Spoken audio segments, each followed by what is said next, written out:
guys, it's Roxy with Roxie's Broadway Breakdown. Welcome back to my channel. And so it's that time of year again where pumpkins are aplenty, horror movies are running on a loop, and I thought, let's kick off this Halloween season talking about haunted Broadway theaters. Yes, there are hauntings aplenty to creep people out.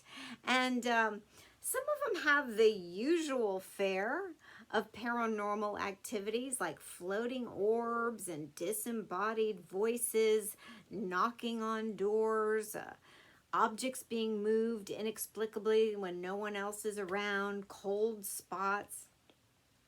But some of them have very specific sightings and very specific activity that people keep repeating the same thing. They experience the same thing over and over. So maybe there's something to it. I don't know. So at Radio City Music Hall, yes, I know this is not a Broadway theater, but at Radio City Music Hall, Sam Roxie Rothafel, who built it, his ghost has been sighted with a couple of women on his arm. I guess he's having a good time in the afterlife.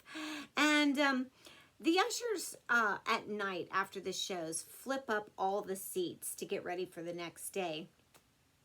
But he had a specific seat he liked to sit in.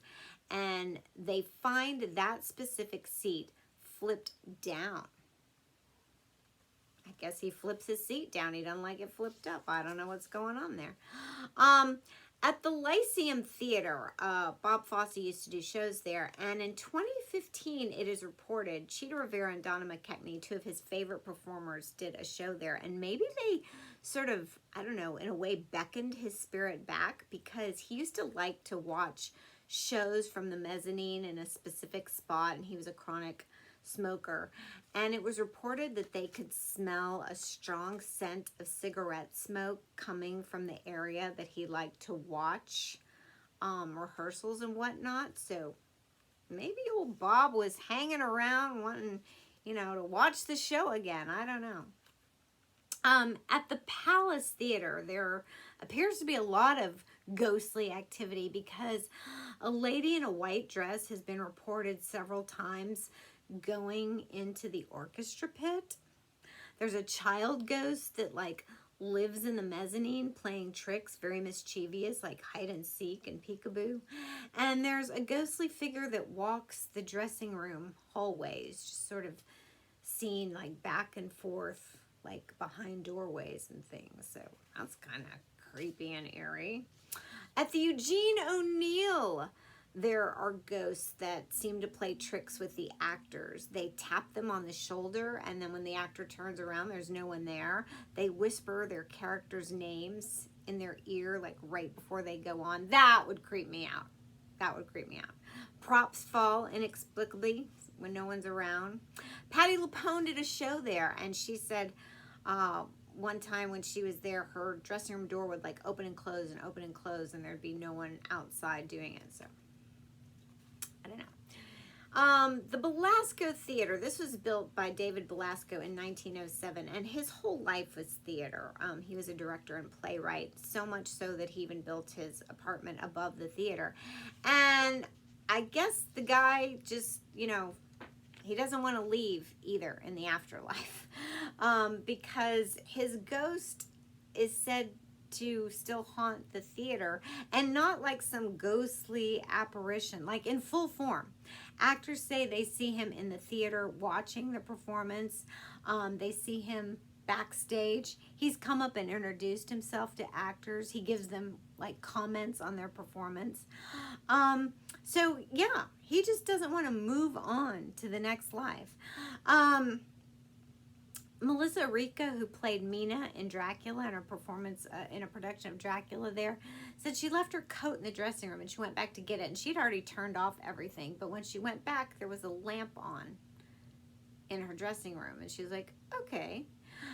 She went and got the coat, and as she was leaving, the lamp turned off and the door closed behind her. Was it Mr. Belasco? I don't know. And then at the New Amsterdam Theater, where The Lion King was first produced, Olive Thomas, I think she's the most famous ghost on Broadway. She had a tragic love story. Didn't end well. She ended up poisoning herself by accident, so the story goes. And she was a Ziegfeld Follies girl, and so she haunts the New Amsterdam Theater for some reason. Some people say they've heard like tap dancing on stage when the theater is very quiet.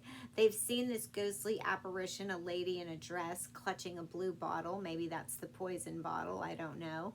But this story kind of intrigued me. A lady during The Lion King asked an usher for a booster seat for her child. And a woman brought it to her. And then the usher brought her one. And the lady said, no, no worries. That other lady brought me one. And the usher was like, what other lady? And she said, the other usher. And the usher was like, there is no other usher. I'm the one working tonight back here. There's no other lady. Was that Olive looking out for the child that needed a booster seat? I don't know. So, I mean, whether you believe, you know, in ghosts or whatnot, I've seen shows at all these theaters. I've never had an encounter, so I can't say. But I'm certainly not going to, you know, question these crew members and actors that say they've had experiences there. Who am I to say? Anyway, I hope you liked that. I hope you have a good Halloween season. Subscribe to my channel. Check out all my other videos. Don't forget to click the like button, and I'll see you in my next.